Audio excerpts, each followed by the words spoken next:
fight you and get paid sort of way, but rather I think you should go down.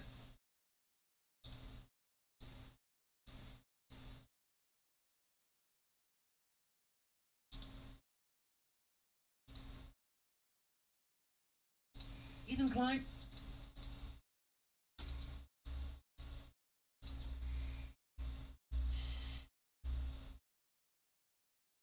Probably should have chosen the stuff that I was going to watch first before starting the stream. Sorry for anyone that's already here.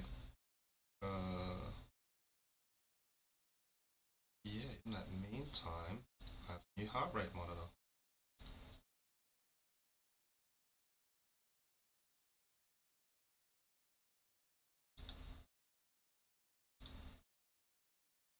I swear I had more stuff to watch than this.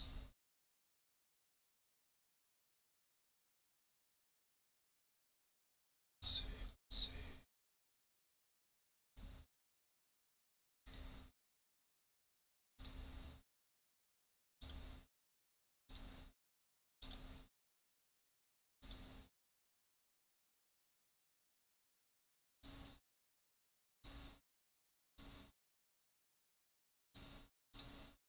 Just publicly slapped Triller founder Ryan Kavanaugh in the face with his dick. Metaphorically speaking. Stop it.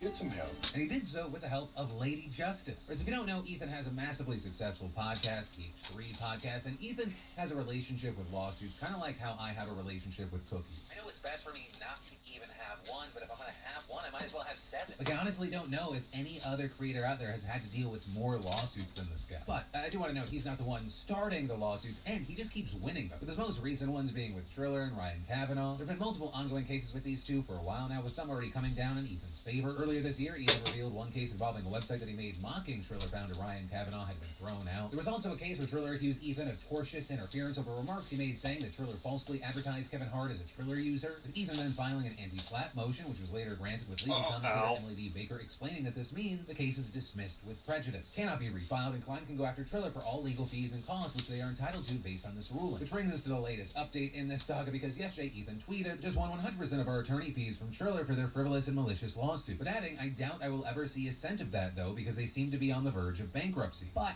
notably, this situation is not over. As Ethan himself noted, our copyright and defamation lawsuits are still ongoing. We will have updates in September, hopefully. But that copyright suit likely being in reference to one regarding the alleged distribution of the Jake Paul fight, as well as the alleged defamation one likely being one coming from Ryan Kavanaugh. But also taking a closer look at this is not the end of the bad stuff for Triller. Or what was Ethan talking about with them possibly having to declare bankruptcy? What's the money situation? Are there other problems in paradise? And as it turns out, yeah, and it seems connected to Doja Cat and Lil Nas X, among others. Because while Triller is trying to hit Ethan Klein with a copyright suit, Sony Music's actually trying to get Triller for both copyright infringement and breach of contract, alleging that Triller has failed to pay Sony millions of dollars in licensing fees for songs like Say So by Doja Cat and Old Town Road by Lil Nas X. You know, big, valuable songs that became super viral and popular in content creation. And according to the lawsuit, Sony and Triller began a distribution agreement back in 2016, renewing an amended version to December of 2021, but Triller allegedly stopped paying fees under the deal. The suit claiming while Triller had historically failed to make payments in a timely manner, its failures recently escalated. Starting in March 2022, Triller failed to make any monthly payments required under the agreement, totaling millions of dollars. And saying that after months of Sony Music requesting Triller pay its outstanding and overdue fees and near total radio silence in response, they notified Triller on July 22nd that it was a material breach of the agreement. And adding that after Triller failed to do what they were supposed to do, Sony terminated the agreement on August 8th, allegedly informing Triller that any continued use of Sony Music content would constitute willful copyright infringement. Sony Music adding, nevertheless, Triller has continued to reproduce, distribute, publicly perform, display, create derivative works, and otherwise exploit valuable Sony Music content in connection with the Triller Act. And going even further to allege that they actually have money, claiming that during the exact same months that Triller was failing to make licensing payments to Sony Music, it went on a purchasing spree. And noting their recent deals buying Julius, an influencer marketing software, as well as FanGage, a platform where creators can host and sell content to fans. And so with all of this, Sony Music is seeking damages and a jury trial. But also on the other side of this, it seems like Triller is fighting back, giving a statement to the Hollywood Reporter saying, "We have yet to be served, but from what we've seen, this lawsuit from Sony Music grossly mischaracterizes our relationship with them and leans into the bully persona large music labels are often criticized for."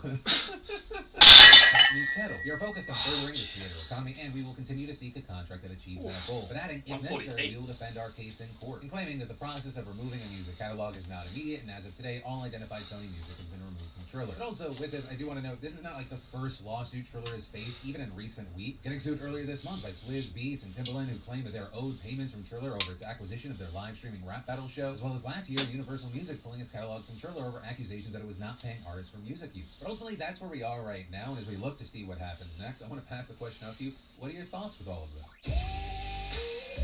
Stop airdropping me pictures of your balls, please, is a very simple and very reasonable request that one pilot had to make of his passengers on a recent Southwest Airlines flight. Because reportedly, they're all sitting on the tarmac getting ready to lift off for their destination in Cabo San Lucas, and all of a sudden, some people's phones ping, and sure enough, when they look down, they're getting airdrop nudes. Also, for non-Apple users, airdrop's just a feature that lets you send files to other Apple devices through Bluetooth. But, the pilot gets wind of this airdrop. He's seemingly not impressed by their artistic talent, let's call it, and he's also not someone that keeps his feelings to himself. So he gets on the intercom, and what happens next was caught in this viral TikTok. So here's the deal. This continues while we're on the ground. I'm going to have to pull back to the gate. Everybody's going to have to get off. We're going to have to get security involved. And it's vacation. It's going to be rude. So you folks, whatever that airdrop thing is, Trying out this new heart rate monitor.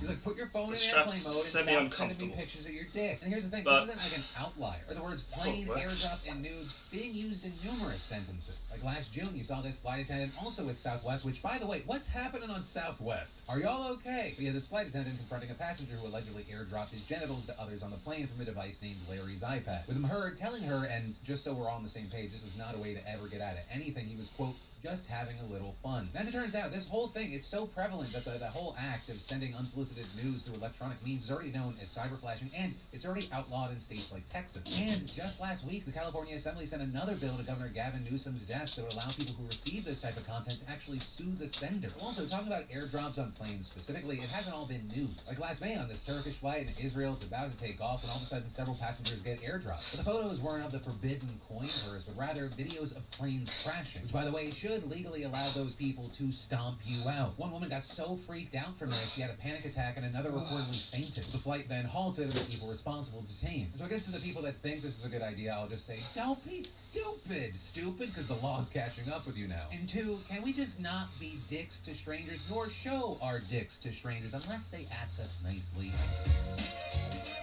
Twitter and porn go together like peanut butter jelly, which makes sense. It's one of the only social media platforms that doesn't crack down on it. I mean, you can't even show a nipple on Instagram, and I've seen things in a Starbucks line accidentally on Twitter that is a bit much. I'll leave it at that. But all of that makes it all the less surprising that Twitter was actually considering embracing that and even launching an OnlyFans competitor. But in considering that, realizing, oh my god, we have a huge problem here. So according to documents obtained by The Verge, in spring of this year, Twitter was looking into how it could monetize all the porn on the site. But the basic idea being, hey, let's just make a connected OnlyFans clone. Adult content creators would be allowed to sell subscriptions of their content directly on Twitter. They're essentially doing that already. It would encourage people to stay on Twitter. It would be a one-stop shop, and there's a ton of money in it. OnlyFans is projected to bring in $2.5 billion in revenue this year, which is a fuck ton of money in general, but also for Twitter. But if Twitter were to somehow hypothetically capture all of that, it'd be a 50% increase in revenue for Twitter. So even capturing a small part of that would be a massive win. However, that's where we started seeing concerns and problems. Or for concerns, are we going to anger our advertisers, which are currently how Twitter makes most of its money? So reportedly, they put together a so-called red team whose job was to pressure test the decision to allow adult creators to monetize on the platform, and to do so by specifically focusing on what it would look like for Twitter to do this safely and responsibly. And almost immediately they slammed the brakes on this, finding that Twitter, as is, actually lacked the ability to police porn on the platform. And of particular concern was the fact that Twitter cannot accurately detect CP and non-consensual nudity at scale. And the red team also concluding that a subscription service would just make this problem even worse. So because of this story and the documents, it's put a spotlight back on the fact that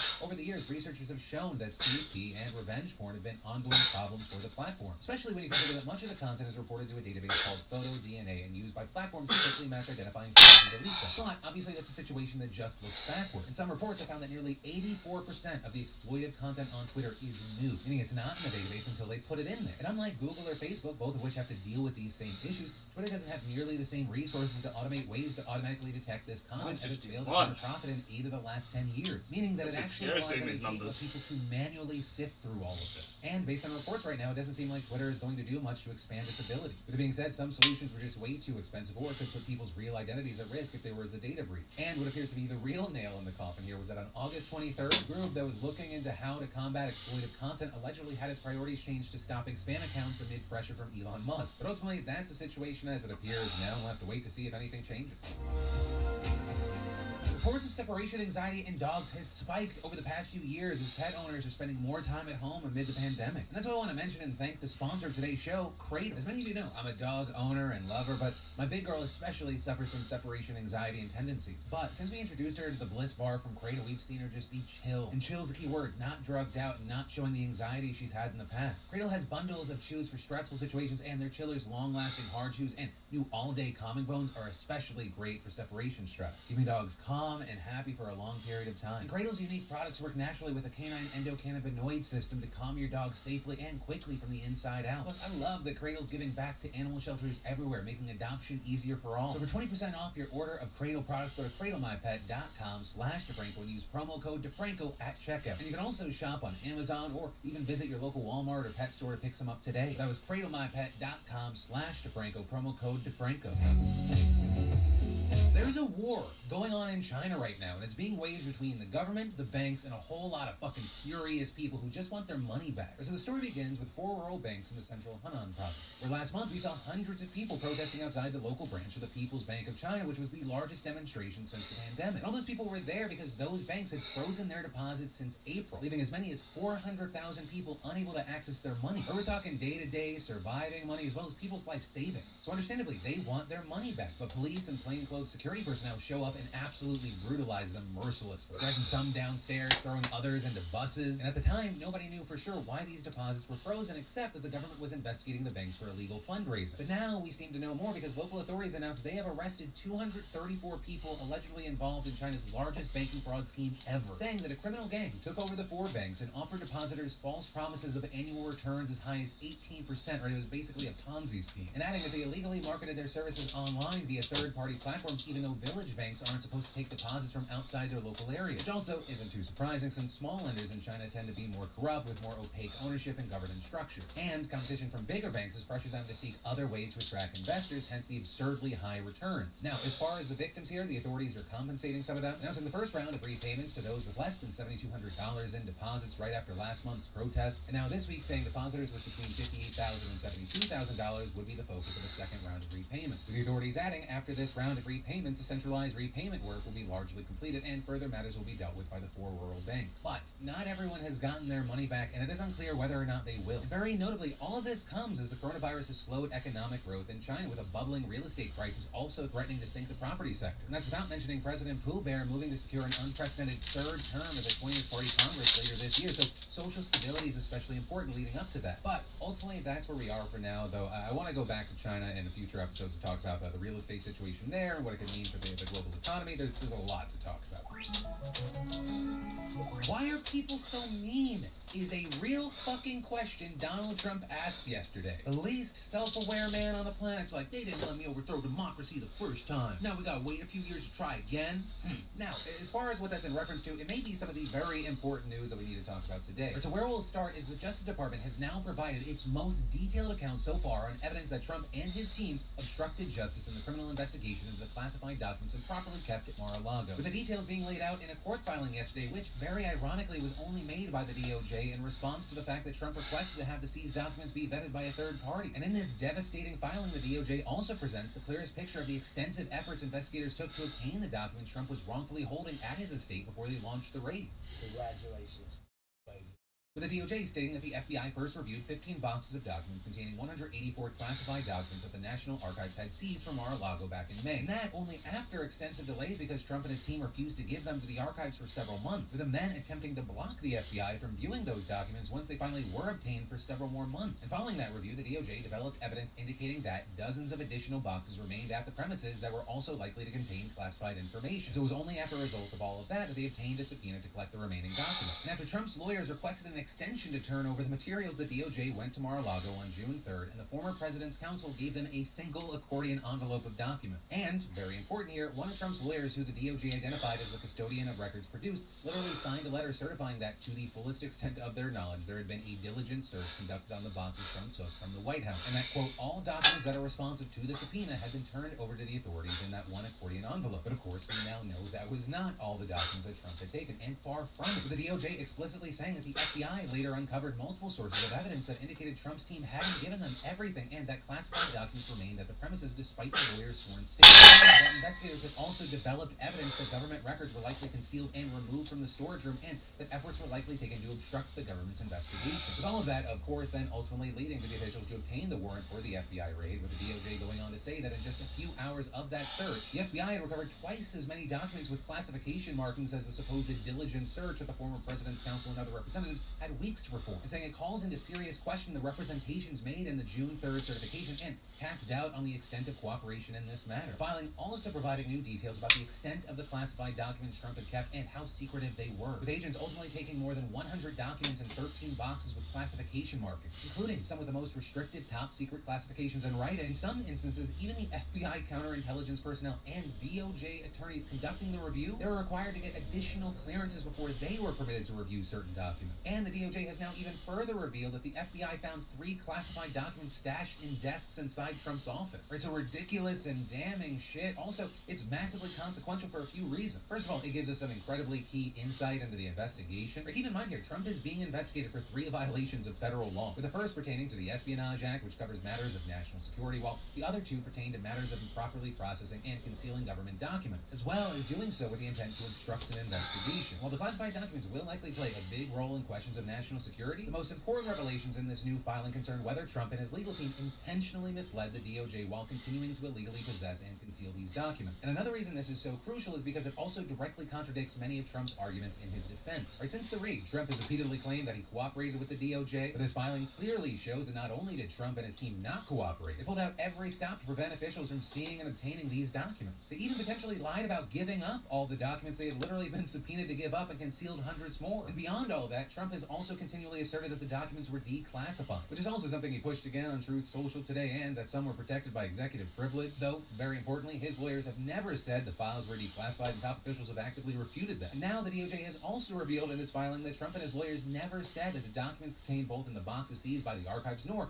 in the envelope they later gave investigators were declassified or protected under executive privilege. So at least the way it looks very fucked up and bad for Trump and his team, but also I will not hold my breath to see him actually held accountable for something. Like, I know the reality of most things is like something seems impossible until it's done, but so far, no matter how egregious shit around Trump has been, it feels like people are just trying to like grab water. So for now, we just have to wait and see, and that's actually the end of this story and today's show. As always, thank you for watching and being subscribed to my daily dives into the news, no matter what day.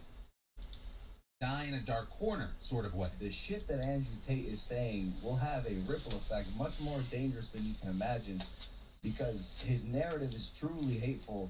His rhetoric has extreme negative energy in it, and it will affect impressionable young people in a way that will not show until years from now, and it is dangerous. And just in case you've ignored the news cycle, Andrew Tate, of course, blew up over the past few months with viral clip after viral clip online. Some of it is like general hustle culture, motivational bullshit. But really, the thing that has gotten the biggest spotlight are the completely violent, misogynistic messages he's put out there. I think sexist alpha bro crap and then multiply it by 100. And, you know, with him, there was this debate of what do you do about a guy like this and his influence? You just trust other influencers to challenge him, and that somehow is going to make him smaller, or do you limit his influence at a social media level? And with that, we actually ended up seeing major social media companies responding by banning him, though that really hasn't changed anything, because there's still a whole army of fan accounts on all these platforms resharing his content anyway. While most recently we're seeing the likes of Logan Paul speaking out against Andrew Tate, we saw Logan's brother, Jake, actually kind of supporting him, tweeting, "I don't roll with Andrew Tate, may KO his ass out in the ring one day soon, but I roll with freedom of speech," with him then sharing a link to a video that Andrew Tate uploaded regarding his social media ban. He's also separately had absolutely massive creators like KSI seeming to challenge Andrew Tate to a fight, which is in no way supporting that person's message, but yet people saying fighting him would still give him a ton of visibility. And that's actually something that Logan Paul, who is also a friend and business partner with KSI, spoke on. I don't feel like platforming this guy. I don't feel like giving him the blessing of being my dance partner in the ring. Especially after the social media platforms have made it very clear how they feel about this guy, right? And I would even I would even put a little call out here to like fellow creators and even JJ. Like, you want to re-platform this guy? Anyone? You want to have him on your shows? You want to give him another opportunity to speak and spread his agenda? Logan also diving into the freedom of speech argument and the role of social media companies. They're essentially saying that if you think Tate and his message deserve to be spread, but are upset that it doesn't fly on, let's say, YouTube or Instagram, too bad. Freedom of speech. Go for it, brother. You can say whatever you want. Go in the courtyard of the mall, stand on a fucking table and say whatever you want. But when you are now at the mercy of, an organization that has brought you the visibility that you so desperately seek, and now you want to not play by the rules, like, that's just not going to work. Logan also asking if it's violence, if it's racism or sexism, at what point do you look at someone with a massive following spreading dangerous ideas and put it to an end? So where's your line in the sand? Do we want to let Andrew Tate keep doing this before his subscribers of little fucking TikTok schoolboys start doing negative bad shit to women? So how bad do we want to let it get? When we know where it's going to lead, you know how this ends. With one of his co-hosts, Mike Malik, at various points noting how severe the consequences to this can and have been. How people online are already eating up this misogyny and how that stands to do a lot of damage. The jokes about violence towards women, about that type of activity are at a height right now. I will say, I was actually surprised to hear these two saying this on their podcast, because I feel like a majority of creators out there, they're scared to say things that their audiences might not like, and I'm not saying it would be like a one-to-one overlap of the impulsive audience and like Tate fanboys, but if I were to just guess, I would think there was like a decent chunk of crossover between the audience. Maybe not even majority, but a decent, meaningful chunk that you could see. And so with them publicly saying this on the podcast, it wasn't a surprise to me that all their top comments are people lashing out at them, and some of it just getting ugly. Nasty. Ranging from ugly personal attacks to others mentioning his past with the Japanese forest. People saying that makes Logan a hypocrite. You also saw people defending Logan from those comments, saying that is not a one-to-one comparison. Well, then why there was massive backlash against the creators, as well as what the creators did after the backlash. Also, regarding the argument of being free to say what you want, you people pointing to Ethan Klein, because regarding Tate just yesterday, he said, "Dear free speech champions that defended Andrew Tate, tell me what you think about this. I just got a cease and desist letter from Andrew Tate. He demands I stop talking about him." Thoughts? Which also, congratulations to Ethan. This is like a land speed record. I joked yesterday about how you attract legal problems like I attract people with daddy issues, and already another one? Ultimately, with all that, I'd love to know your thoughts on any aspect of the story. I know we covered a lot, whether it be about the cease and desist to Ethan. What are your thoughts on the points that Logan Paul was making? Also, do you think someone like a Logan Paul speaking out makes a difference? Why not? Anything and everything. I'd love to hear from you in those comments down below. Why are you high right now, James? Does this really feel like the appropriate time? Also, yes, I'm specifically talking about you. I'm not, actually, but if you are high, how great was that moment? Also, if you're wondering why I said James, it turns out it's because it's the most basic-ass bitch name in America. It is the most common name for men in America. Let's go through it together. James, John, Robert, Michael, William, David, Richard, Charles, Joseph, Thomas, and just to Adam, Christopher, you got basic-ass bitch names. It's like 25% of American men right there. But I'm getting sidetracked. Before I decided to alienate about a quarter of my audience, I was trying to talk about pot because it's in the news for a number of reasons. Things like, if you live in California, big news, the state senate just passed a bill that would amend the anti-discrimination laws and the Fair Employment and Housing Act to protect pot smokers from their employers. And before you degenerate but beautiful bastards get too excited, you should know this doesn't mean like you can go hotbox your workplace. But it actually does mean you would be able to smoke pot outside of work, and if you test positive at a hair or a urine test, your boss can't punish you for it. Which I think for a number of jobs makes absolute sense. I remember when I applied to work at Target, they were like, you need a drug test. Motherfucker, it's Target. I should be required to be high to work with the public. But also with this law, there are a few caveats. For example, you might get hit with a loophole. Other tests that may determine whether you're currently high, like saliva tests, are not covered by the bill, so watch out for that. And the bill does notably exclude building and construction workers, federal contractors, workers who receive federal funding, and federal licensees who are required to maintain drug-free workplaces. Also, you need to know not to jump the gun on this. This is not signed yet, though Newsom does have until the end of this month to do so, and once he does sign it, it'll go into effect January 2024. And with this, you have supporters saying that it could strengthen job security and open up employment opportunities for cannabis users, since drug tests are commonly used to weed out prospective applicants. Also, yes, fuck you, pun intended. And notably, California is not breaking new ground here. It would make it the 7th state to codify such protections. And very notably, and also another bit of news, this comes just as a new Gallup poll dropped this week, finding that for the first time ever, marijuana use among Americans is outpacing cigarette use, with only 11% of respondents saying they smoke cigarettes, which is down from 45% in the mid-50s. And to make the comparison, 16% of people say they now smoke weed, and 48% say that they've at least tried it at some point in their lives.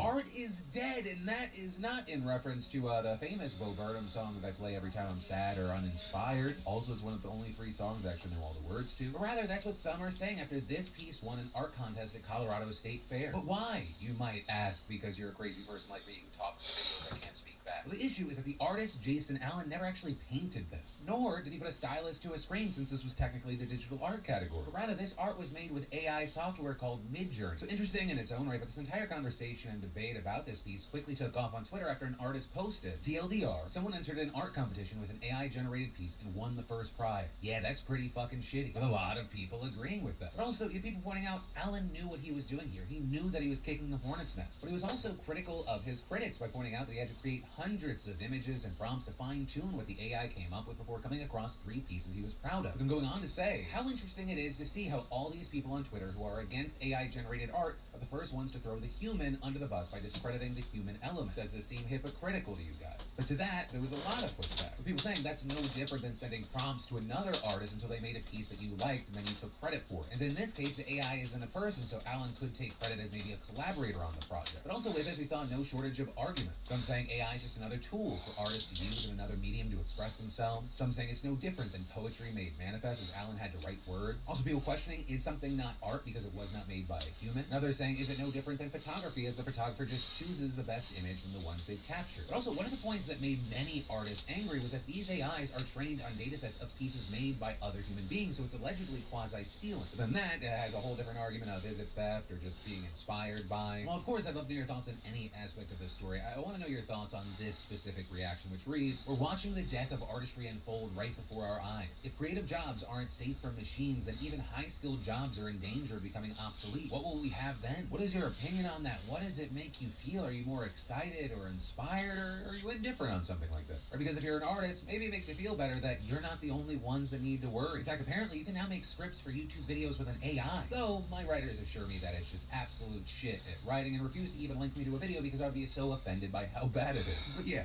what are your thoughts regarding this whole situation, whether you're in a creative field or not? And from that, I want to take a second to thank a fantastic sponsor of today's show, Squarespace. You know, I've been partnering with Squarespace for years now, and I have to say, if you're getting your business off the ground or creating a place to share your homemade goods, your new favorite hobby, current obsession, or even a personal blog, you get all those thoughts out of your head, no matter what you're doing, Squarespace is there to help. And it's all so easy. There's nothing to install, patch, or upgrade ever. Plus, creating a beautiful website with Squarespace's all-in platform has never been so simple. It's extremely intuitive and easy to use. And with their mobile-optimized websites, your content automatically adjusts so it looks great on any device. Plus, with Squarespace, you get access to all their marketing tools and analytics and their award-winning customer care team via email or live chat 24/7. So if you want to check it out, see why so many others love it, see if it is right for you, start your free trial today over at squarespace.com/Phil. When you realize you love it, make sure you enter an offer code Phil to get 10% off your first purchase. Sexual assault, test scores, and movie sales. What do those 3 things have in common? Well, it turns out all have gotten worse since we re-emerged from the pandemic. So starting with the first and worst, SA across the U.S. military has shot through the roof recently. According to new data, as military bases began relaxing COVID restrictions last year, sexual assaults jumped 13%, with close to 36,000 service members saying in a confidential survey that they had experienced unwanted sexual contact, which is an absolutely insane number considering when a similar poll was taken in 2018, only roughly 20,000 said the same. And if last year's numbers are accurate, that means only around 1 in 5 victims officially reported their experience. So these revelations coming just over a year after the Biden administration formed an independent commission to study the issue and devise solutions. And coming up with 80 recommendations, including things like removing military commanders from the adjudication process in assault cases, better evaluating commanders for the climate that they create, and making victims advocates independent of the chain of command. And all of that leading to a bill being passed by lawmakers back in December where, among other measures, it made it so that independent prosecutors, not commanders, decide whether a case goes to a court-martial. And so I want to end this section is that if you are a survivor of assault, this is the SA hotline. There's also specific numbers that you can call if you're a male survivor or if you're a member of the military. Please stop doubting yourself and get the help that you deserve. There is no reason to feel ashamed, and you deserve justice. Then, we should talk about the second post-pandemic trend, test scores. And this one, likely not a surprise if you've kept up with our coverage of the state of the American education system, or your kids are in school right now, or you are in school right now. Our kids are doing far, far worse in school, with new data being published by the National Center for Education Statistics, which administers what's commonly called the report card. You got exam exams for reading and math that 9-year-old students took first in early 2020 and then again in early 2022, with the results showing that average scores dropped 5 points in reading, which is the largest decline since 1990. And it's even worse in math, Grip's getting 7 fatigued. points, which is the first decline in that subject ever recorded. Plus, for the students who were already falling behind before COVID, the picture's even uglier, with their scores crashing as much as 12 points in math and 10 in reading. With the Secretary of Education saying, yes, this is connected to the long absence of in-person teaching and that the U.S. is an education. While we've seen test scores dropping, we've also been seeing increases, but it's increases in things like school shootings, violence, classroom disruptions, teacher and staff vacancies, absenteeism, cyberbullying, and students' use of mental health services. But all of that brings us to the third and least concerning of this trio that we're talking about, movies. Right, currently, box office figures in North America, France, and Germany are tracking at around 2/3 of pre-pandemic levels for the first half of this year, with the U.S. bringing in $3.6 billion during that time, far short of the $5.4 billion over the same period in 2019. Numbers that would be even worse if you didn't have big blockbusters like Spider-Man No Way Home and Jurassic World Dominion. Though the industry's saving grace in the first half of the year was actually Paramount's Top Gun Maverick, which brought in $692 million in the U.S. and Canada. But here's the thing, a lot of studios have not done so well, such as Warner Bros., with inside sources reportedly claiming that they can only afford to release 2 more movies this year despite having several ready to go. And apparently a lot of this stalled return to the theaters is being driven by older demographics who have refrained from theaters since COVID. Meanwhile, young audiences are back in full. In fact, theaters in America are so desperate. This Saturday, they are selling tickets for just $3. Or they're trying to turn it into an event. They're calling it the first annual National Cinema Day. You've got over 3,000 locations participating, equivalent to more than 30,000 screens. And really, in a lot of places, there's no better time because it's so fucking hot outside. I went for a hike yesterday and I looked at my phone halfway through and it was 107 degrees. I felt like my face was melting. I was scared I was going to look like fucking Ted Cruz when I got back to my car. But hey, I guess the way that'll end this shitty trio is $3 movies this Saturday. What are we going out to see and watch this weekend while we try to, forget about the state of the world for 2 to 3 hours? And let's close out the day with the least polarizing topic we possibly can talk about, and that is abortion. And that is in part because pro-birthers are making some interesting moves. Right, so for months now, abortion rights activists in Michigan have been collecting signatures for a ballot initiative that would enshrine abortion rights in the state. And not only would this proposed referendum install permanent abortion protections in the state constitution, it would also extend those protections to other reproductive health services like birth control, prenatal care, miscarriage management, and more. Plus, it would also stop a law from taking effect that would ban abortions without exception for rape and incest. That law, which by the way is from 1931, was supposed to go into effect after Roe's reversal, but had been blocked by a county court. So unsurprisingly, after the Supreme Court decision, this ballot initiative got a ton of momentum, with tens of thousands of people volunteering to knock on doors, ultimately gathering over 750,000 signatures from all 83 counties in the state, far more than the roughly 425,000 required for an initiative to make it on the ballot. Which makes sense. Polls have consistently shown that Americans broadly support abortion protections. I mean, hell, it's saying something when you go to a place like Kansas, a reliably red state, and voters that resoundingly rejected an amendment that would strip abortion protections from the state constitution. And as Politico explains, along with a slew of pending court cases and state legislative battles, these ballot initiatives have the potential to remake the country's abortion access map as the number of states implementing near total bans has mounted. And all of that is likely why we saw Republicans doing what they did yesterday and undermining the will of the people. Because the reason we're talking about all this now is despite the fact that the Michigan Bureau of Elections recommended that the ballot initiative be certified, the Michigan Board of State Canvassers, thanks to, you guessed it, Republicans, killed it, with the board yesterday rejecting the inclusion of the amendment on the ballot this November after getting deadlocked 2-2, with both the Republicans on the board voting against certifying the measure while both Democrats voted in favor. And as far as why these Republicans killed this initiative before it could come into this world, they said they were doing it because of a literal formatting issue. I am not kidding. Really. Screenshots of the petition that was circulated to collect signatures for the initiative appear to have spaces missing between multiple words. And while parts of it can be hard to look at and it takes a minute to parse through, if you know how to fucking read, you can. And beyond that, the language that appears to be missing spaces isn't the summary of the measure, which most voters read, but instead just the full legal text of the proposal. Right? The legal mumbo-jumbo technical legal definitions of words part that most people probably didn't even read or understand. But pro-birthers use this little thing to argue that it should be invalidated, and of course the Republicans on the board went along with it. And truly, anyone who hasn't drank the Kool-Aid yet can see through this bullshit. And it really brings up the question of how are there so many fucking people in our government at so many different levels that do not care about the will of the people. But ultimately, that's where we are as far as what happens next. The groups behind the ballot initiative can appeal the board's decision to the state Supreme Court, which they've already said they'll do, also accusing the board of disenfranchising voters, and hopefully we see a resolution, but this is fucking ridiculous. Right? How are you going to use the argument that this is about states' rights, but then at the state level, they try to make sure you don't use your right to vote a certain way? Bananas.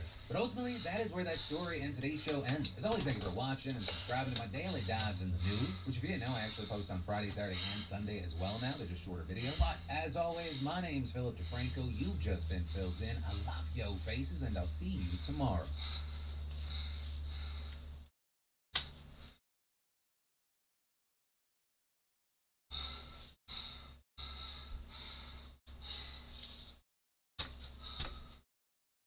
And for Remember the video? me, it's kind of depressing because, the question's always been why they're more comedy, and I think the honest answer is because of sexual assault and, predators like Louis C.K., you have to think this guy is an abuser and doesn't really repent for what he's done. And Jokes around, do jokes around sleazy, you're funny sometimes. Actually being sleazy Yeah. and a sexual deviant, not okay. G'day, you good motherfuckers. The Butts Barn here. Hope you're doing well. And ladies and gentlemen, I was just at the vet. Bit of a checkup for my poop. Whilst I was waiting there, sitting in the minding my own bearded business, I saw a story come up. And a story came up about a recent announcement by the most famous comedian who is alive today. The guy who is up there with all of the greats, Louis C.K.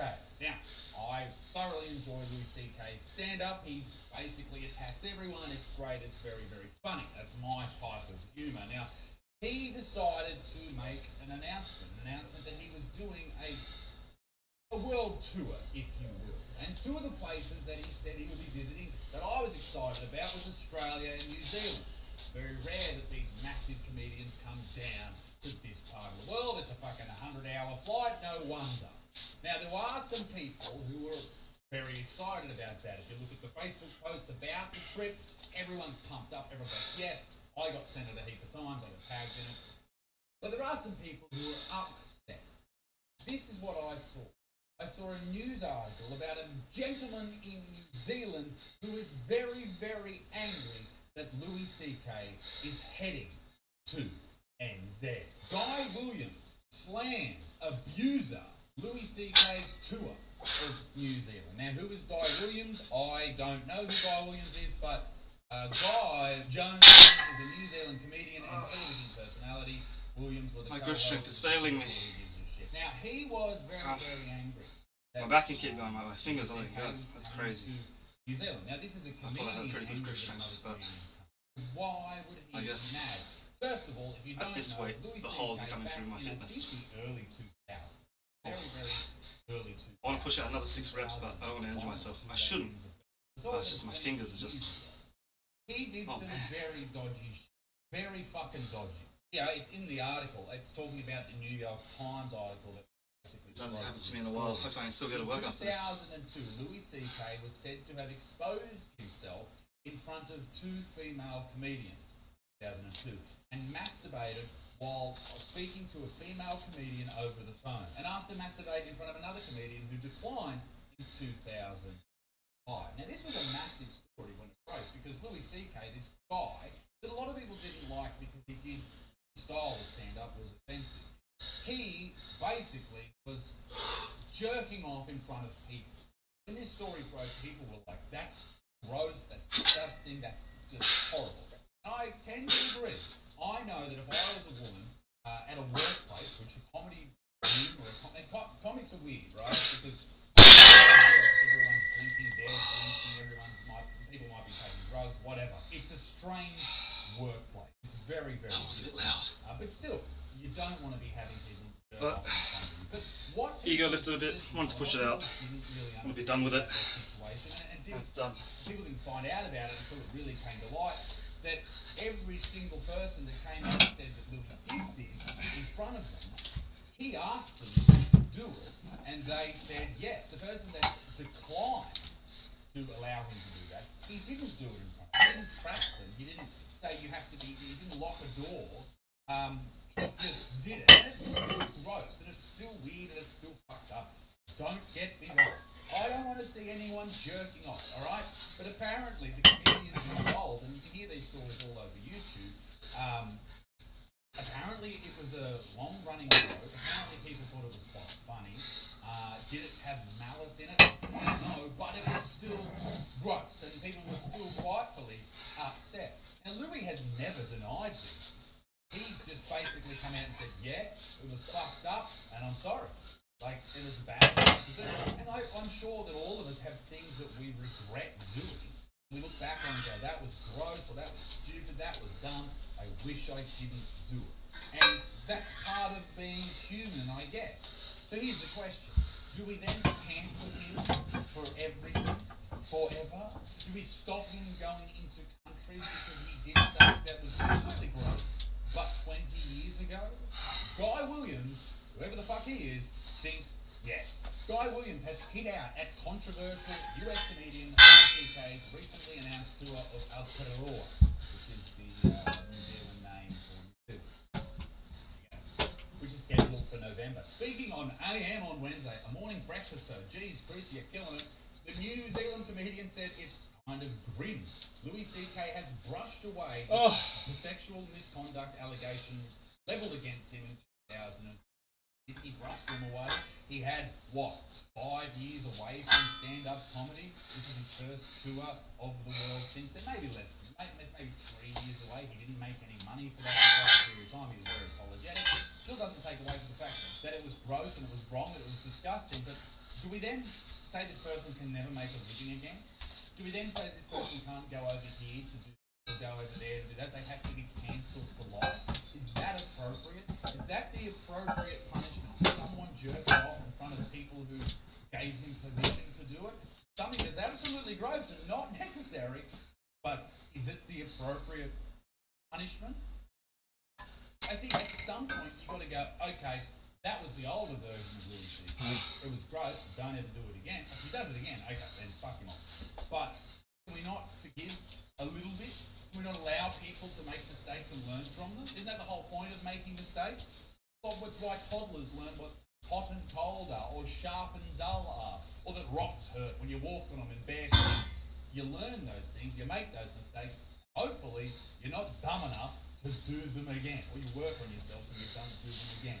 Louis C.K. has not denied the allegations, releasing a statement shortly after they were published saying these stories are true and there is nothing about this that I forgive myself for. Okay, he's said, yep, fucked up, bad, naughty, bad. We're going to get to AM host Melissa. It's kind of grim because Louis C.K. is probably the best comedian in the world, and he's kind of brushed away these very serious allegations against him. For me, it's kind of depressing because the question has always been, why aren't there more women in comedy? Sorry. I think the honest answer is because of sexual assault and predators like Louis C.K. And so it's no, that's not it at all, Chris, you fuck. It's because less women decide to do that sort of job. I've seen very funny female comedians, right? They exist. They're funny people. But there are less of them than really funny male comedians, right? Let me put it this way. Look at all the most famous comedians in the world. The actual really good ones, not the ones that pretend to be autistic just to get fucking time on stage. Look at them, all right? Look at the really, really famous, really, really good ones. How many are men? How many are women? Okay, there's your answer. Because men don't have what women have. Women are, I know this is fucked up to say, but women don't need to have that much of a personality to attract a mate. Men need it.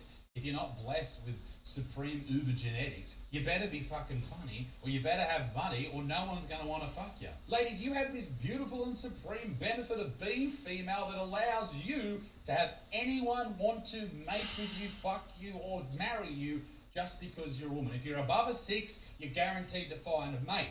But as for men, if they're boring, if they're dull, and if they're not funny, then they're shit. No one's going to want to fuck them, no one's going to want to marry them, and they don't fucking procreate. So it is an evolutionary advantage for a man to be funny, not the other way around for the ladies. Sorry, and that's why you suck at comedy. Suck a dick. The other bloke, Chris, starts talking about people going to watch the show.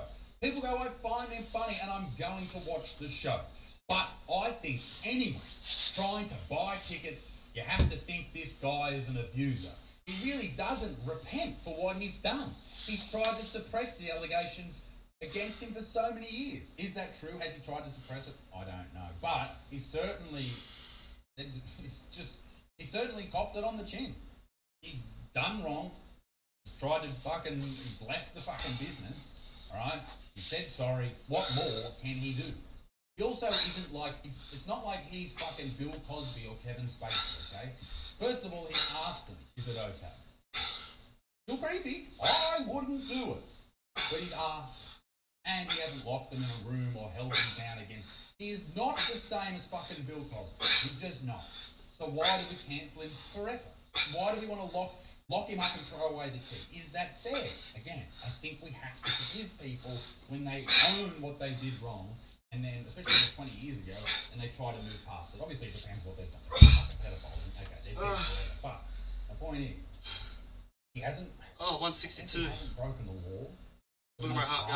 Leveled again. So maybe this is one of the situations we can, learn from. I know that if there was a female comedian out there, not an ugly one, but if there was a female comedian out there that started fingering herself in front of me, I would go, okay, that's not great, but I'd probably get past it. But I guess men are just more forgiving than women. I guess I have an ulterior motive for this video because I've been abused, alright? Not for fucking jerking off in front of people in green rooms, but I've been cancelled for the jokes that I've said. In New Zealand, the Christchurch joke. People fucking hated me for that. I got literally 60,000 DMs on Instagram, all death threats. Alright, that's serious. 60,000. You know when you reload your message requests?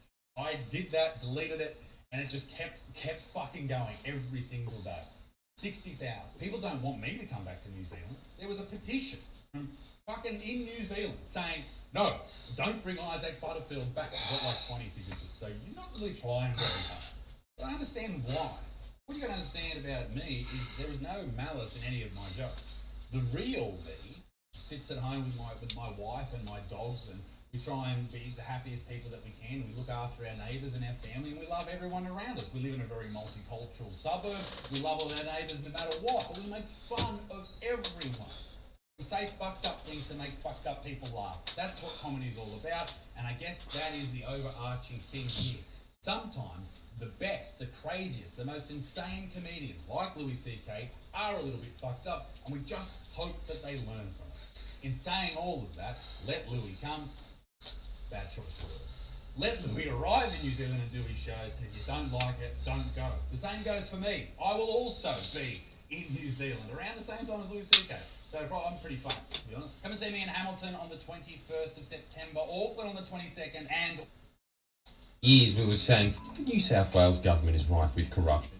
Because if you don't remember, that's okay. It really was a secondary message to our main aim of finding Joseph Kennedy! Carmen Sandiego, if she was a black man. For years, the press completely ignored even the most blatant of evidence, or if they did acknowledge it, it was to dismiss the evidence as a conspiracy theory, even when the Premier had to step down because of an investigation with ICAC involving tens of millions of dollars. Tonight on 9, falling in love. It happens to the worst of us, and it happens to the best of us. Ah!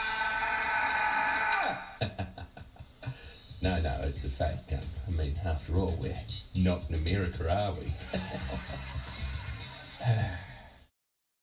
Can I have Jim Jeffries' show now? I've discovered something truly amazing. Raid Shadow Legends is currently offering a 2-for-1 discount. And no, we haven't agreed to a sponsorship with them yet. Depends on if you sign up to Patreon, because this is a public service we're delivering here, okay? It's as useful, if not more so, than aged care workers, as their patients are just going to die anyway. So come on, this channel gets results. We get government to step down and get elected. Yep. That's right, it was all us. It had nothing to do with bushfires. It was us sitting there commenting on the bushfires. Oh, bro, Gladys's response is cringe as fuck. She should be wearing a jester hat because she's that much of a clown. And of course, we prey on the evil underlings in the mainstream media. Which, speaking of today's video, the press. A worse disease than that one that gives you giganticism in your head, which I clearly suffer from. Because rest assured, all the excuses they use for refusing to report on the corruption of the New South Wales government, that they don't like using the word corruption, that it's not substantiated, that it's conspiracy, financial transactions that happen are on par with claiming that everyone in Australia is a crisis actor, as it should be, because both are clearly true. I vividly remember seeing Quentin play one of the runners in the Boston bombing. But it does turn out the press are more than capable of reporting on corruption, even using the word. They can even report on corruption that's so unsubstantiated that it doesn't have to exist. They can even be fully aware it doesn't exist and still report on it. In fact, unlike the corruption that we highlighted that has been confirmed over and over by ICAC, the corruption the press reports on can delve so far into conspiracy that it can be disproven by an anti-corruption body, and even then they'll report on it. Their standards for reporting on corruption are lower than Hugh Grant's choice in escorts, and the only caveat has to be, it has to be a Labor government committing it. Or not, and they'll pretend they are anyway. Look what the Murdoch papers were pushing at around the time Nine Fairfax was trying to deify Gladys Berejiklian so that when she stepped down she'd at least be with them in spirit. Anastasia Palaszczuk, Goon Squad, raided the Office of Integrity Commissioner, seized laptops and wiped them. Smashing laptops sounds like something Anastasia Palaszczuk would do after this bloody Queensland's Hillary Clinton, isn't she? Probably eating pizza before in her life, eh? You know how the Murdoch press always does that? You heard it here first at the Resistance, folks. Anthony Albanese is exactly like Joe Biden. Why? Because they both lost their minds. Yeah. Actually, that's not a fair characterisation of the press's characterisation of Anastasia Palaszczuk, as they blew up the leader's comparison of her to Putin. Fair. After all, her name's Anastasia. Personally, I don't think it's the right comparison, though. I mean, if Palaszczuk did order a smash and grab, wouldn't she be more like Michaeli Pash's office ordering one on the AWU's headquarters? Oh, snap!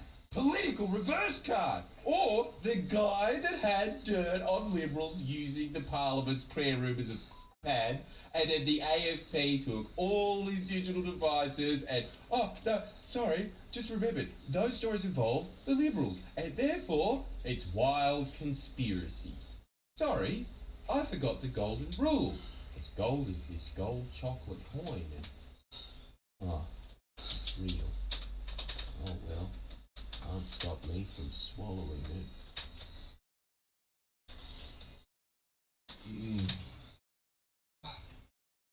I'm like a piggy bank.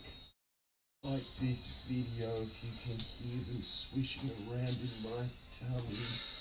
Can I have another Patreon dollar? I'm so hungry. Want to know what the basis of this Russian, the Integrity Commission scandal the Murdoch press was trying to get going? And this isn't my opinion, by the way. This is the findings of Queensland's corruption watchdog. It was ordinary. So ordinary. Which again, not my words. That's how the report described this event. As ordinary as this living room. And, oh no, that one has a ghost in it. There was a disagreement between workers in the Integrity Commissioner's office that may or may not have experienced, you ready for this? Bullying. Cheers, buddy.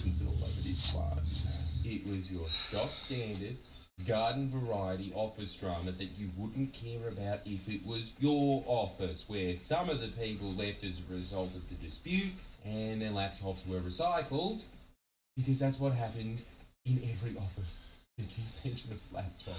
You hand them in, they get wiped, and as they're getting You up to wiped, much today? how deeply pointless your time at the office was, and by extension your existence, then you start having an existential crisis, and then it's punctured by the fact that, I can't afford Boost juices with my lunch anymore. But you get another office job. It is that, as the report described, quote, wholly unremarkable. Or, as the Murdoch press reported it, then Palaszczuk's SWAT team smashed through the glass windows and there was a woman screaming. So one of the SWAT guys shot her in the head. Shut the fuck up! And then they used a skull to bash the laptops into the fine powder. And then the laptop powder flew everywhere and Bradley Cooper tried to snort it. All right, Queensland. Yeah, well that's Matthew McConaughey. Whatever. Someone is equally as famous as Matthew McConaughey, Peter Gleeson of the Courier Mail, Look at this beefy boy. My boosters with my lunch is blended up stuck. Describing this story that he and his mates invented as evidence for why the Queensland government is, quote, rotten to the core. You just know he has this idea of his Cro-Magnon skull that meat truth killer, society Shit, sorry to hear, Twinkie. How do you square that with you and your mates inventing... We're coming into spring in Australia, so it's still a bit cold. ...as a reason to re-elect the party of Sir Joe... We barely got to see any 30s during our summer. ...to tarnish his opposition. Talk about a party that's... Hope you've got some nice aircon, or a fan at least. ...famous to this day, some 30 years later, for what it detailed. I mean, for Christ's sake, this is a state government report, and it's had a longer stint in the spotlight than Burjo, and it's because the LNP still haven't cleaned up their act. The last time they were in for a term, one term, they decided to sack the entire Parliamentary Crime and Corruption Committee. That is way worse than smashing laptops, firing anyone who could use the fucking laptops, and unlike the laptop smash story, it actually happened. And how did the Murdoch press report on that? Cliche sound effects. Not as good as Big Mama's House, but contender with Big Mama's House too. The Liberals didn't just sack the committee, they cut the corruption watchdog staff. I mean, people of the jury, I ask you, do these sound like the actions of a government with nothing to hide? No, that could have been me. Because if you said yes, I'm going to get Talasho to smash the phone you're watching this on. You come out of the screen. I will turn into the ring girl just to ring girl. In contrast, do these sound like the actions of a government with something too high? 14 recommendations recently handed down in a review by the Triple C, of which Palaszczuk agreed to all of them. One of them even included reducing the time that cabinet papers be locked away from 30 years to... Where are you from, Twinkie? Where's this heatwave coming from, America or Europe? I'm all for transparency, but at some point it gets a little... That's a little too transparent. You want to know something that really contrasts these two governments? The Fitzgerald inquiry. Remember how I was just talking about that? Oh, you don't? Well, I know someone who's like Joe Biden, but it ain't me about it. Guess who she hired to make the Triple C even stronger? Mr. Fitzgerald himself. The man who wrote the Fitzgerald report. These are the actions of a supposed government that is, quote, rotten to the core. The man that kept Queensland clean for 30 years took down one of the most corrupt governments in Australian history, and Palaszczuk asked him, hey, can you give my government even more scrutiny? Christ. Oh. No wonder the Murdoch press had to think, okay, so this reporting thing isn't working. I'm asking where are you at, where the heat waves are 30 degrees. The storybook and, she was... Sorry, the stuff I'm listening to is probably a bit loud. Just where's this heat wave at? Because I just know that America and Europe aren't, how do I say, getting pretty warm at the moment, I guess.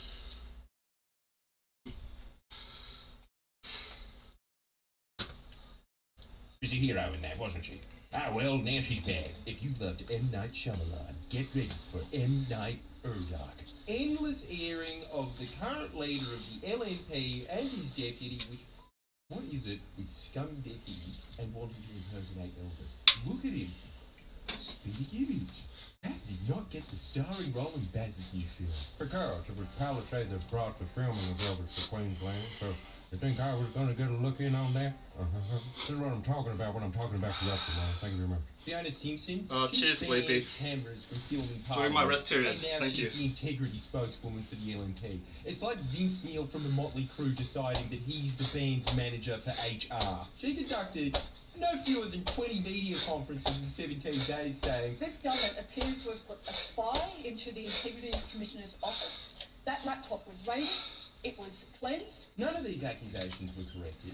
None of them revoked what they said. They just moved on to the next bullshit arc designed to attack Anastasia Palaszczuk's character. So, thanks for the 10 jumping squats. That whenever I do a video about how 152 beats per minute. Thank you for that. Liberal government in the country is taking it, I'm inundated with all these geniuses in the comments, or even better, from every watchful council of neckbeards on Reddit, mistaking their self-hatred for scrutiny, saying, Friendly Geordie did okay at exposing the corruption of the Liberal Party, but it's very biased and will never expose the corruption of Labour. And it has to be because he's paid by Labour. Can I have some Reddit gold now, please, milady? Edit. Thanks for the Reddit gold, kind stranger. I mean, Could your worldview be any more simplistic, wrong, and simultaneously reeking of someone who thinks they get it? It's always just assumed that, yeah, if one party's corrupt, then surely the other party is exactly the same. After all, Yeah. I get it. I don't need any evidence for it, and if I do, I'll just Google search and post one of these articles or one of the many outlets that mindlessly regurgitate whatever's in the Murdoch press that day, and then be repeated on the news that night. Look, at least when Rock Bottom got swept up in baseless allegations, they had the guts to say, We members of the press sometimes make mistakes. Rock Bottom would like to make the following corrections. Rock Bottom, a fictional sleazy outlet called Rock Bottom, has more integrity than those accusing the Premier of having no integrity. As the Integrity Commission report identified, the failure of the news to correct the confusion and misinformation may continue to erode public confidence. People always focus on Abraham Lincoln's last line that you can't fool all the people all of the time.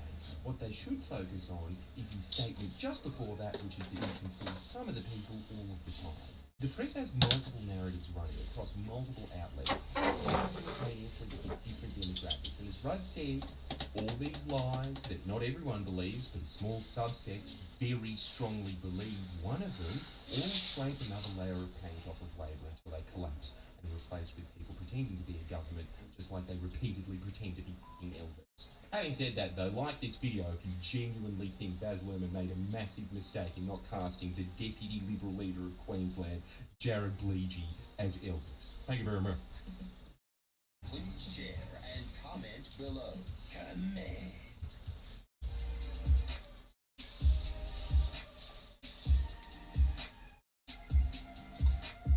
The Coronation Property. If you don't, you should just go check it out. It includes a lot of this channel's favourite characters, and by many I mean one. But there might be another one that will become a favourite character soon. I mean, come on, Sydney Rapper. They're always going to be, you know, interesting isn't the right word, but something along the lines of that. So, recently, there's been budget estimates, which has just been glorious in general because the Liberals have just been getting ripped to shreds every single day. By all walks of the parliamentary life as well. Look at Mark Latham go. Jesus, it reminds me of 2004 days, eh? Getting a little bit more aggro than his old ease the squeeze moment. Yeah, so what was happening recently is that Adam Searle, you remember that guy? Absolute king of the Labor Party. I mean, why hasn't that man got a shadow ministry yet? Guys, what are you doing? That is just talent sitting on the benches. We should be out there hitting the home runs on 7 News with the little 5 seconds that they allot you every couple of days. He should be out there telling people that there are other ways to build the light rail. Instead, he's out there asking questions to do with a particular picture that we had in that video. We're just going to put that up now because, as you can see, there's a lot of interesting characters in that picture. And if you don't know who they are, watch the video to find out, alright? Then, watch Adam Searle absolutely wreck these actually good cops. They are, like, it is a different system now. These guys are actually doing the fair share, and you can see that they are by their reaction to this photo. Check it out. Commissioner, are you particularly concerned about organised crime activities in the construction industry? Is that something that the police have got a particular focus on? I mean, I've said organised crime is really about where they can make their money. Mostly it's about drugs and other commodities that have high yield. It doesn't mean that it's not in construction, but certainly, you know, there's commissioners and others that sort of take care of that business, and perhaps Mr. Hudson could add some further information about our focus around that. But certainly it's not limited to one commodity, but we consider, you know, whatever enterprise they're into that's illegal. Okay, but is there any particular focus that police have on the construction industry activities that might be taking place there? So we used to have secondees to the Building Industry Task Force. I think I'll have to confirm that. I think that arrangement's finalised now. But certainly, you know, there was evidence that organised crime had infiltrated certain parts of that industry. Yeah. Mr. Bogle, what about the Crime Commission? What have you jobs is to detect and disrupt and tackle serious and organised crime. Is there any particular focus that your organisation is having on the building and construction industry? No particular focus on the industry, but we've identified players in the industry and we certainly focus on them. Thematic investigations are very difficult for an organisation our size. We'll be looking at the construction industry where there might be thousands and thousands of firms and players, but nonetheless, where we find anything going on, we certainly work in conjunction with our police partners and try and advance those investigations. I've got a photograph here, Mr. Chair, which I'd like to provide to Mr. Bodor, to Mr. Hudson and to the Police Commissioner. So can I just ask Mr. Hudson maybe a dumb question, but the Building Industry Task Force, where does that reside? Is that within the regulation? I have to get back to you on that, ma'am. I apologise. That's right, but it's not within police, it's within like the Department of Customs Service or something like that. It was external. Yeah, okay.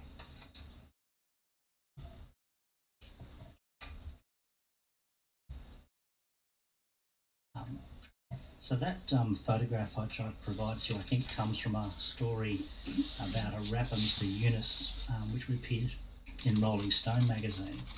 And it shows Mr. Andy Nahas, who was, I think, the Secretary of Coronation Properties, there with a number of other people.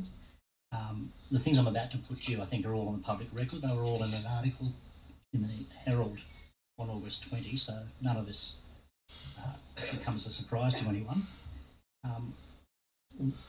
One of the people in the photograph is a Mr. Joe Vokai, who's since been charged with conspiracy to commit murder, knowingly directing the activities of the criminal group and contributing to criminal activity and dealing with proceeds of crime. There's a photograph, also in the photograph is Mr.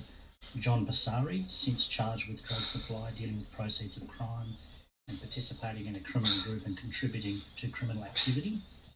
There's Mr. Masood Zakaria, who I think fled the country and was, at least at the time of the article, facing arrest on commercial drug supply, dealing with the proceeds of crime and participating in a criminal group. And I think the rapper, Mr. Eunice, was on bail for charges of affray and other matters. And Mr. Eunice and Mr. Zakaria, I think, have orders banning them from associating with other alleged criminal figures. And of course, in that photograph is the person who was then the principal of Coronation Properties, Mr. Andy Nahas, suggesting an association between, his firm and those individuals.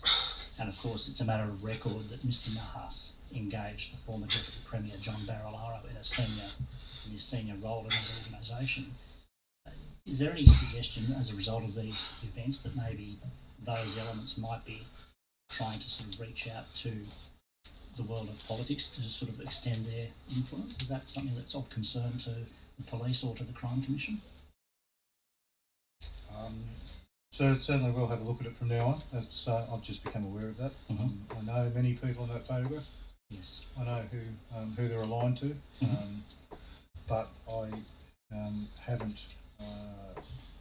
We haven't detected any attempted infiltration into politics, as you suggest. But we'll have a look at it. Well, for example, Mr. Nahas is still the director of MN Builders, and I think that's the company that was the subject of the stop work orders. I think it's a matter of record that Mr. Barilaro, when he was engaged by that firm, obviously went to, I think, lobby the building commissioner and possibly Mr. Ms. Pevnos about that stop. Just trying out my new heart rate monitor. Obviously, if anything, it scares me a little how high it gets when I work out. Besides that, there's Cheddar watching over. The photograph obviously suggests a close association. That's my second last set now. Last set after this. I gotta get ready for work. How about yourself, Supreme? How are you going? He's got an involvement in that company called Zack Services, which is a shareholder in Alpha Omega Enterprises, a labour hire firm which has worked for Coronation. So there are a number of links here, and I just wanted to see if this was on your radar or if it is now. So the persons known to me, I think are all in custody or on bail at the moment. They're all aligned to the Alan Dean family, so we'll certainly take it away and have a look at it. Are you concerned about any connection between Coronation and these people? I am concerned about any people or any organisation that particular group is associated with. Okay. And Mr. Bodor, what about the Crime Commission? Is there anything there that's on your radar? What'd you get done eating? What'd you have? Well, I don't want to talk about operational matters, but No, of course. the names are all familiar. It's morning to me. here, so I still need to get breakfast. I won't ask who. Sorry, yeah, I'm just listening to some news in the background. Yes, they're all familiar to me. I know of no links or attempted links Well, just obviously they engage Mr. Barilaro to open doors for them to do lobbying, and that's obviously that would be a matter of concern if that was occurring. Would you agree? It would certainly be a matter of great concern. Salmon with rice. I heard that he Very had nice. some very brief engagement with a building group, but I didn't know that any of the people. And now that I've raised it, is this something that you'll keep on your radar and watch closely? Quite enjoy salmon myself. Mr. Hudson and Commissioner? Mostly sashimi or anything Japanese orientated. I'll definitely have a look at it. So I'll give that undertaking, and I'll be leaving here today and making those phone calls. Evening for you. No, very nice. Very good dinner choice. Simple and nice.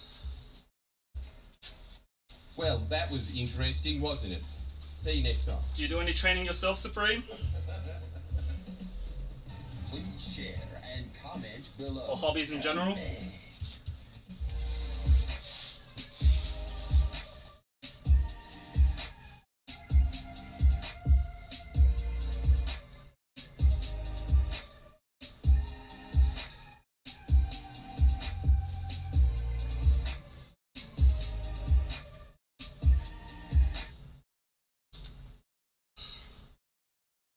Run out of news to watch. It's my last set.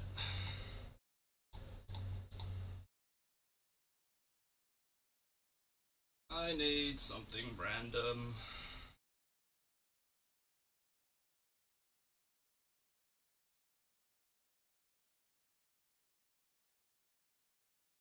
Good stuff. 16 years old and already in the gym. Good work, buddy. Just make sure to progressive overload slowly. Your progress will get there. Nothing wrong with beating your personal best. It's always a good goal to have. But not if it's gonna set you back and risk you towards injury. Just build up slowly and you'll get there in time.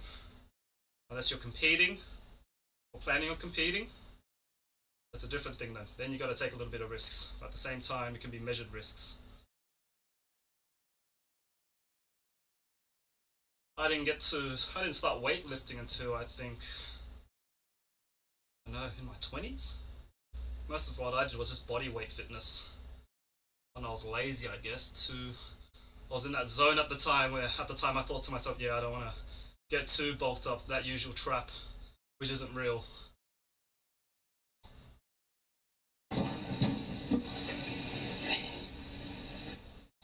Just listening to an interview between Gunn and Tuivasa for the UFC.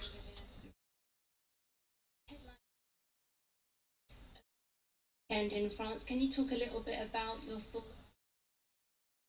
But good on you for starting your fitness journey young, while you're still fit and able to recover much quicker. Your 20s, and if you keep it up, your 30s will thank you for it. At the end of the year, Christmas, New Year, the feeling is exactly the same. So I'm really happy. This would make me really happy to be here. And what does this mean for MMA in France in general? Obviously, it was only legalized, 2 years ago. What does this event mean for French MMA? It means a lot. A lot of fun, a lot of people, a lot of players waiting this from a few years. So today we are really happy to have the UFC in Paris. Protein and rice as well, very clean. You'll eventually learn that And you took the time exercise is the easy part. to the fans and take some pictures with The hard part is of the eating. workout yesterday. What's been Personally for me, the hard part's eating. from the fans and the But buzz most surrounding people this tend to event find that this as well. I didn't expect this kind of audience, really. Yeah, exactly. It was a big So you're already on it. I'm so happy to have. What's the point of working hard Really, I'm really happy. if you don't give the body what it needs to repair itself? It's a lot of And effort gone to taking on waste. Tai Tuivasa, Of course. What do you think of him as an opponent? Sleep is one of the closest things we have when it comes to magic. The recovery you get when you give yourself proper rest, just as important as your output during your exercises. And he's striking, so I must be focused. And he's coming off of 5 big finishes. But what do you think gives yourself the edge over him?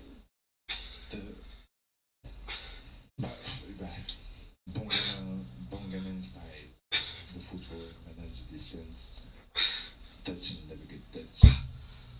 That's it. How do you see the fight playing out on Saturday? I want to propose, I want to put more volume than Edgerly. That's fair enough, Supreme. I get it. Because we will probably be really tired together. I'll admit, I'm not a clean eater, I expect it. but And his last the reason fight, why I started working out because I loved eating. haven't gone past the second round, So I figured I need to balance that out with training. from him if it does go into the deeper rounds. So my nutrition isn't always the best when it comes to myself or giving advice, but you tend to learn a general part of things. Overall, simple maths, the calories out during exercise, make sure the calories in equals that amount. At first, just get it in. Yes, some foods are better than others, but in the end, you do what you can, get to that goal as close as you can, as clean as you can, and that's it. Definitely better ways about it. I mean, like, don't just fucking, sorry, I shouldn't be swearing, don't just hop onto a Macca's meal. Anime, cheers for joining. How are you going today? I think I saw some of your work on Instagram recently. Either that or you were at a game. I'm not too sure. Not bad. I'm up to my last set. Well, this is my last set. And I got to get ready for work. Make breakfast. Get some food for Cheddar.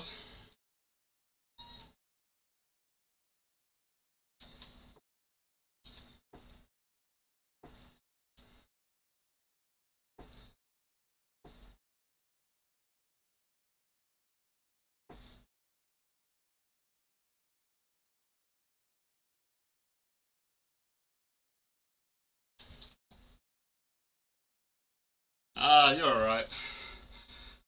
I'll probably have another stream tomorrow to do my wrist exercises that I normally do.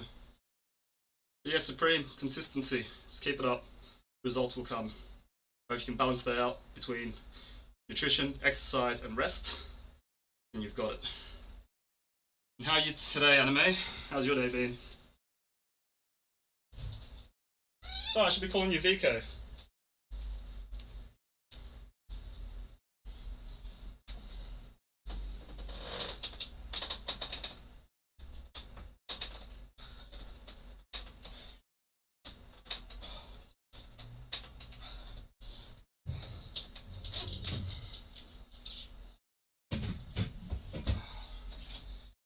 You like my new heart rate monitor, VK?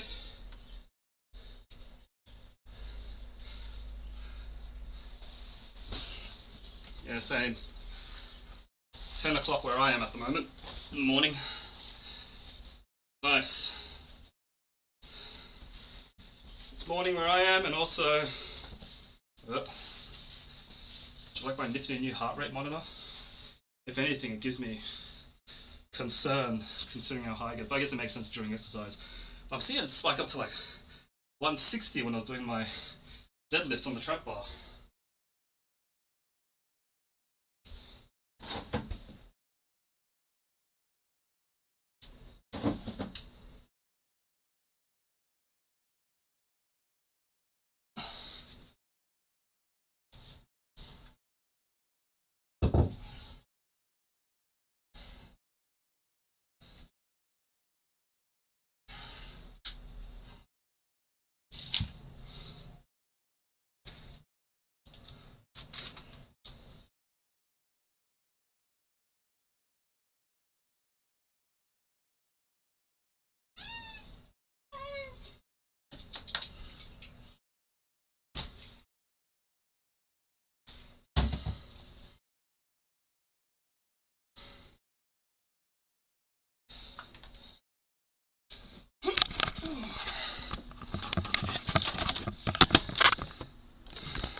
Look at that submarine tail.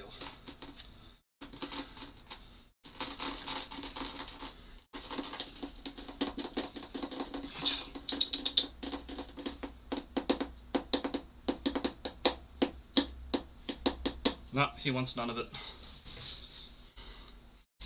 It's just... Oh, cheers Supreme for the follow. Much appreciated.